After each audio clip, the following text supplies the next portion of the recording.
Hi, my name's Jim Ashworth Beaumont. I'm a prosthetist orthotist, someone who's trained to rehabilitate individuals who have structural or functional deficits with prosthetic or orthotic devices. I've been employed by the NHS at the RNOH for 17 years as a senior orthotist.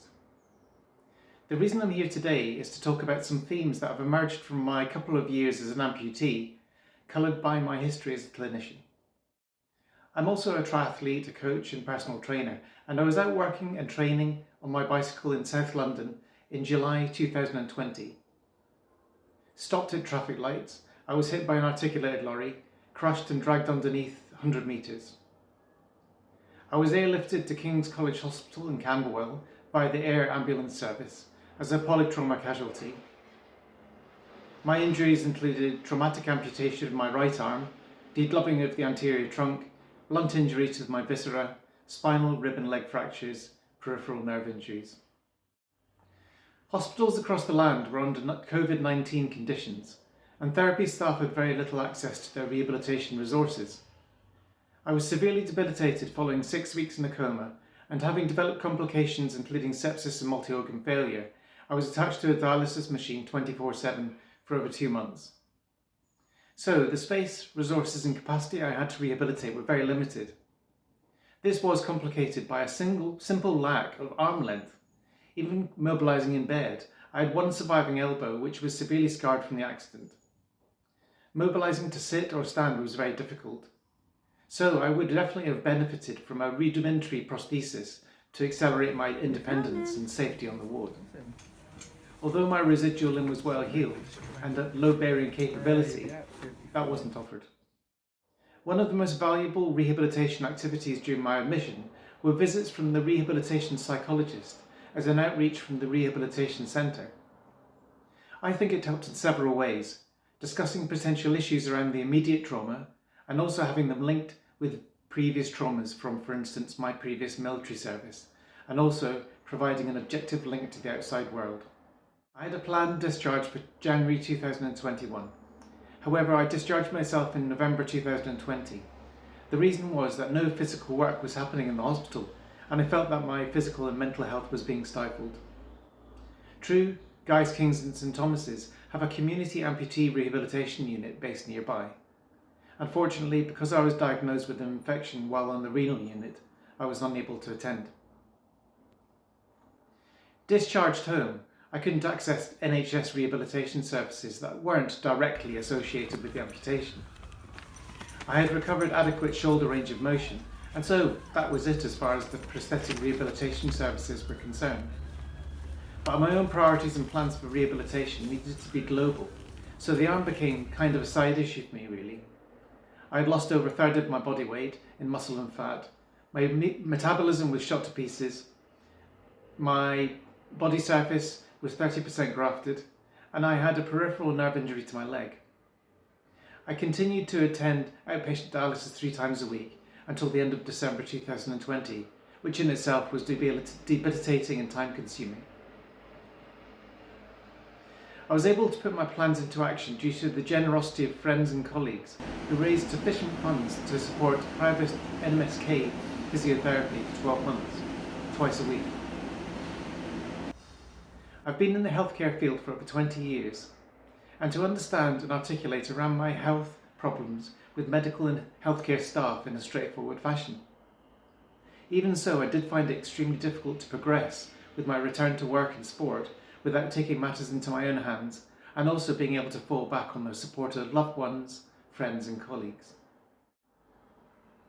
So, the first appointment to the rehabilitation centre was maybe 2 to 3 weeks after my discharge from hospital, and was with the rehabilitation consultant, the prosthetist, occupational therapist and physiotherapist.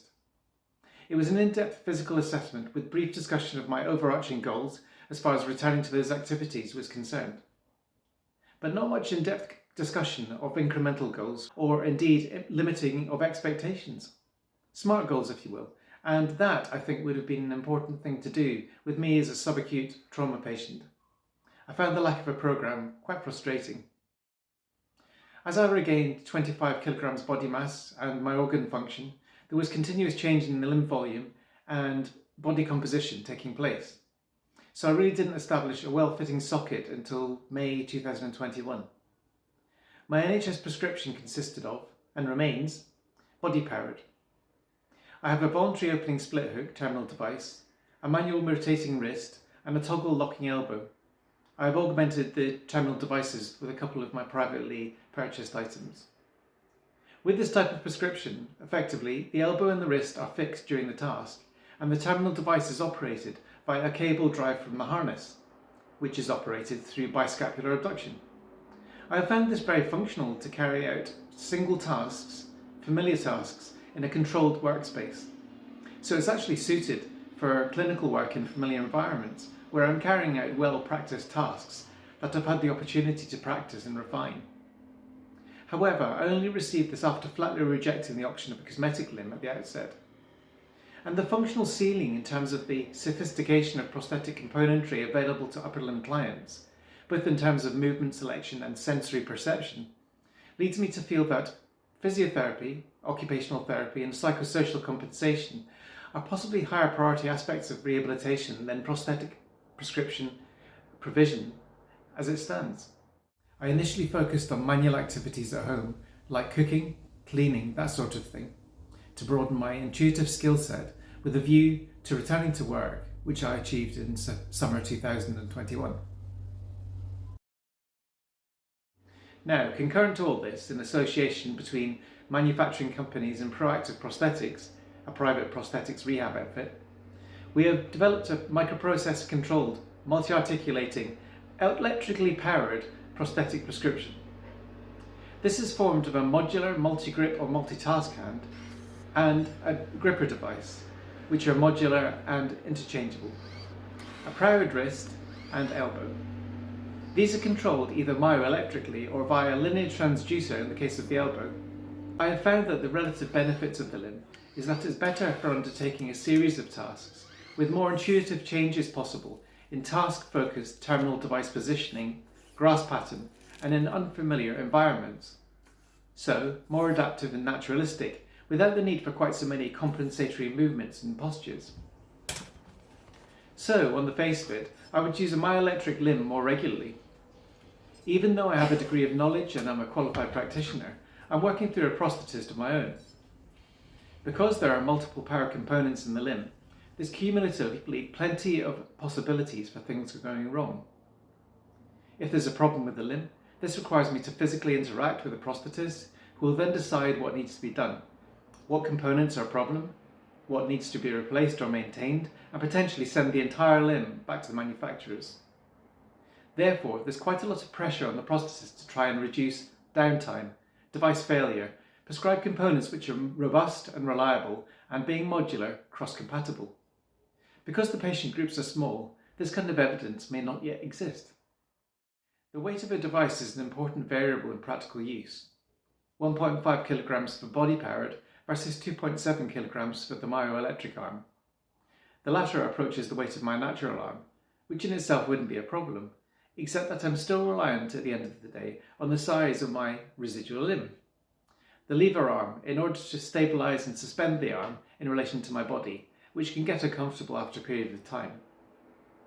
And then there's cost, with my fully powered myoelectric arm worth well over £100,000. But broader adoption of these advanced components would lead to economies of scale. The vulnerability of the components themselves to environmental hazards, which really requires them to be kept very clean and dry all the time, makes me aware of potential hazards to the arm rather than myself.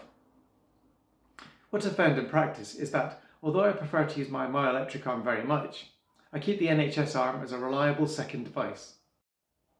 The dual socket and harness suspension systems for both of these arms provides reliable suspension and control. The side effect of it is that it blocks or limits shoulder range of motion. My next goal is to look towards a more comfortable, let's say functionally independent means of attaching the prosthetic device to my body. Thus, I'm planning on osseointegration surgery, which is to fix an implant into the end of my humerus. The aim is to provide direct anchoring, eliminate relative movement and instability of the prosthesis, return full shoulder range of motion, thereby making the device more functional and comfortable to wear throughout the day. This procedure is not available in the NHS, so it needs to be privately funded.